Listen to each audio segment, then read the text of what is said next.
एक पप्पी अकेला जंगल के रास्ते चलता जा रहा होता है। चारों तरफ सन्नाटा है, ऊंचे ऊंचे पेड़ है और पक्षियों की आवाजें हैं। रास्ते में अचानक एक शेर उसके सामने आ जाता है। पप्पी रुककर अदब से कहता है, अस्सलामु अलैकुम शेर भाई, क्या हाल है?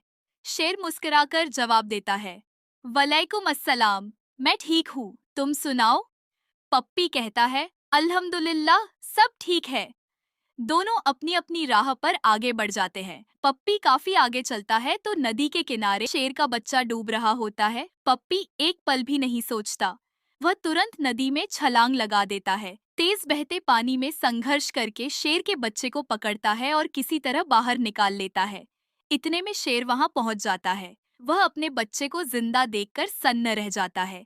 शेर जज्बात से भरकर कहता है, तुमने मेरे बच्चे की जान बचाई है, मैं तुम्हारा यह एहसान कैसे चुकाऊं? पप्पी सादगी से जवाब देता है, कोई बात नहीं, आखिर जानवर ही जानवर के काम आता है। यह कहकर पप्पी फिर से अपने सफर पर निकल जाता है। एक दिन पप्पी जंगल से गुजर रहा होता है तो वह देखता है कि एक शिकारी पेड़ पर छिपकर बैठा हुआ है।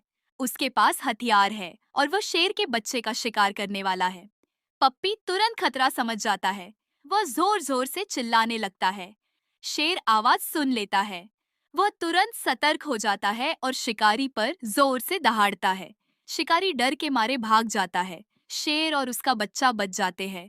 कई साल गुजर जाते हैं। वही पप्पी अब बड़ा हो चुका होता है और उसका अपना एक बच्चा भी होता है। एक दिन पप्पी लकड़ियां काट रहा होता है और अचानक लकड़बग्घे और गीदड़ आ जाते हैं। वे पप्पी के बच्चे को घेर लेते हैं और कहते हैं, आज तुम्हारा आखिरी दिन है, आज हम तुम्हें खा जाएंगे। पप्पी दूर से चीखता है, मेरी मदद करो, मेरी मदद करो। भाग जाओ, मुझे और मेरे बच्चे को छोड़ दो। लकड़बग्घे और गीदड़ अब बाप बेटे दोनों को घेर लेते हैं। अचानक जंगल में एक जोरदार दहाड़ गूंजती है। वही शेर आ जाता है। वह दहाड़ता है और सारे लकड़बग्घों और गीदड़ों को भगा देता है। शेर पप्पी और उसके बच्चे को साथ ले जाता है। जंगल के सारे जानवरों को इकट्ठा करता है।